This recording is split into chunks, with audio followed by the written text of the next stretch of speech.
Assalamualaikum everyone. My name is Sabaya Ivani and I'm a student at Rehan Teacher Training Institute. And welcome to today a discussion session. Our topic of today is how to improve focus and concentration. In today's fast-paced digital world, staying focused has become one of the biggest challenges.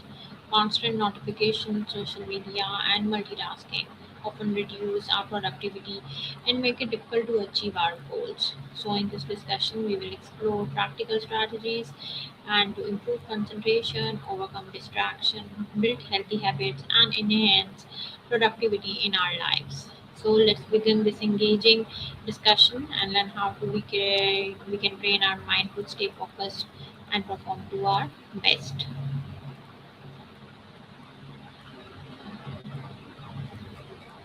Hello. Hi, what's up? Hello Maya. Today my topic of discussion is how to improve focus and concentration. And my first question is sorry, what does focus and concentration means to you? No need to apologize. Let's dive in. Think of concentration as the act of zooming in. It's your ability to direct all your mental energy toward one specific thing while blocking out the noise. Focus is more like the steering wheel. It's the intentional choice of what you're zooming in on and how long you keep your attention there. Does that distinction make sense? Yes, of course. So why is it becoming harder for people to stay focused today? It's like we're living in an attention economy and everyone is fighting for a piece of ours. Between the constant ping of notifications and the way apps are designed to keep us scrolling for just one more minute, our brains are basically being trained to crave a new stimulus every few seconds. It's almost like we've traded our depth for breadth. Do you feel that pull toward distractions more in your own life, or are you noticing it more in the people around you? More in programming. Wait, morning. So my third question is how do smartphones and social media affect our concentration?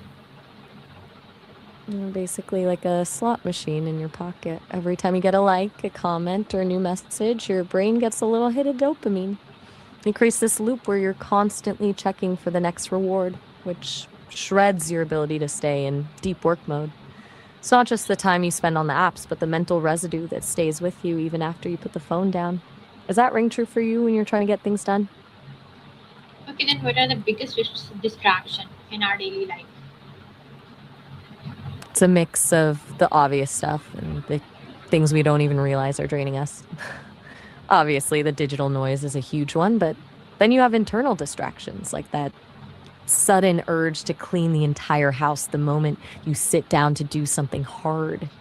Then there's the environment, like a loud office or even just a cluttered desk that keeps pulling your eyes away. Okay, then I'm curious, what's the how can we identify and eliminate distraction?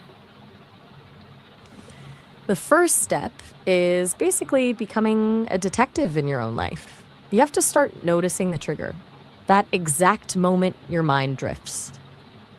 Is it a specific sound, a feeling of boredom, or maybe just a notification light? Once you spot the pattern, you can actually start to dismantle it. I've heard that keeping a distraction log for a few days can be a total eye opener. Do you think you'd be open to tracking those moments, or does that feel a bit too tedious? And what are some simple way to reduce stress and improve focus because stress affect concentration? You're spot on. Stress is like static on a radio, it just drowns out everything else. One of the quickest ways to clear that is something called box breathing, just inhaling, holding, exhaling, and holding again for 4 seconds each. Tells your nervous system that you're safe, which lets your brain stop scanning for threats and start focusing on the task at hand. Then there's the power of a brain dump, where you write every single worrying thought on a piece of paper just to get it out of your head and onto the page. I've actually found that even a 5 minute walk without a phone can act like a reset button for your mind. Which of those sounds more like your speed? So can meditation improve concentration? Absolutely. Meditation is basically like going to the gym for your brain. When you meditate, you're not just trying to clear your mind, which is almost impossible. You're actually practicing the act of noticing when your mind has wandered and gently bringing it back. Every time you do that, you're strengthening the muscle of concentration. Okay. Over time, that skill starts spill over into the rest of your day. It makes you the boss of your attention instead of just reacting to everything. Do you have any experience with meditation, or does it feel a bit too out there for you? No, I haven't experienced any with meditation. So, my next question is, how does practicing mindfulness help us stay present? Mm, Mindfulness is essentially the act of noticing what's happening right now without judging it. When you're mindful, you're not worrying about a mistake you made yesterday or stressing over a meeting tomorrow. You're just aware of the weight of your feet on the floor or the sound of the room. It stops your mind from time traveling, which is where most of our distractions actually live. It's the difference between being in the middle of a conversation but thinking about your to-do list and actually hearing the tone of the other person's voice. Does that make sense as a way to stay Yes, grounded? 100%. I'm You glad are it right. clicks. So, what is the Pomodoro technique and how does it improve productivity?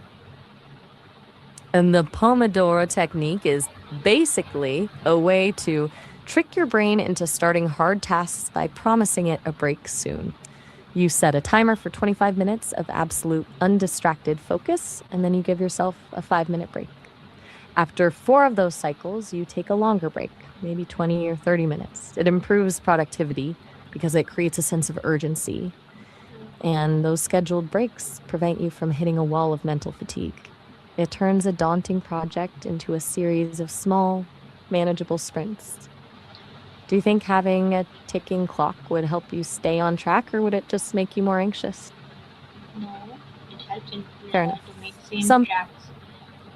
So, my next it question def is multitasking effective or does it reduce focus?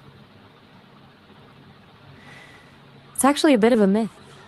Our brains aren't actually doing 2 things at once. They're just switching back and forth between tasks really quickly. Every time you switch, there's a switching cost where your brain has to recalibrate, which means you're actually slower and more likely to make mistakes than if you just did one thing at a time. It's basically the fastest way to feel exhausted without actually finishing anything. Do you find yourself juggling a lot of things at once, or do you prefer to knock them out one by one? One by one. I have a feeling you might be a bit of a juggler. Most of us are, especially when the to-do list starts looking like a novel. Be honest. Do you feel like you're getting more done when you're multitasking, or is it just a feeling of being busy? It's multitasking. It's a seductive feeling, isn't it? That rush of doing 3 things at once can feel like you're winning at life, but usually it's just your brain running on high gear while the actual quality of the work takes a dip. Yeah, If it's you had to so pick stressful. just So, my it next really question is. is, why is single tasking often more productive than multitasking? Because it lets you enter what's called a flow state. When you commit to just one thing, your brain can finally stop the frantic switching and actually dive deep into the work. You're not wasting energy on the switching cost I mentioned earlier. So you finish faster and the quality is usually way higher. It's like the difference between skimming 10 books and actually reading one for the story. Do you think you could handle just one task for an hour, or does that feel a bit too restrictive? So, my next question is, what habits should develop to improve concentration? It's all about building a system that protects your attention. Start with a digital sunset, where you put the phone away an hour before bed to let your brain actually wind down. Then try practicing deep work blocks. Even just 60 minutes of no notifications, no emails, just one task. Even something as simple as a consistent morning routine can prime your mind to focus because it removes the decision fatigue of, what do I do first? I'm curious. Which part of your day feels the most chaotic right now? Okay. Then, what are You're so some welcome. common myths about focus and productivity? One of the biggest ones is the idea that you can power through burnout. People think if they just drink more coffee and push harder, they'll be more productive, but your brain eventually just stops cooperating. Then there's the myth that the perfect environment exists, like you'll finally be focused once you get the right desk or the perfect app. The truth is, focus is a skill you build, not a place you find. Do any of those sound like things you've tried to do? Okay, then what is the most important lesson about improving focus and concentration? Hmm. I think the biggest takeaway is that your attention is your most valuable resource. We often treat it like something that just happens to us, but the real secret is realizing that focus isn't a gift you're born with, it's a muscle you build. The most important lesson is to be kind to yourself when your mind wanders, and then simply practice the act of bringing it back. Once you stop fighting this, stop fighting the distraction and start managing it, everything changes. Does that feel like a good place to wrap up this topic, or is there something else on your mind? Let's just wrap up the topic. So, as we come to the end of this today's discussion, and today's we learned that focus and concentration are skills that can be developed through consistent practice, healthy habit, proper time management, and minimizing distraction. So, small daily improvements can lead to greater productivity, better learning, and long term success. So, I hope today's discussion has inspired you to apply these strategies in your daily life and stay committed to your personal and the professional goals. So, thank you for joining this. This is Sabaya Valley, the student of Rehan Teacher Training Institute. Stay focused, keep learning, and never stop growing. Have a wonderful day. See you in the next session. Goodbye and take care.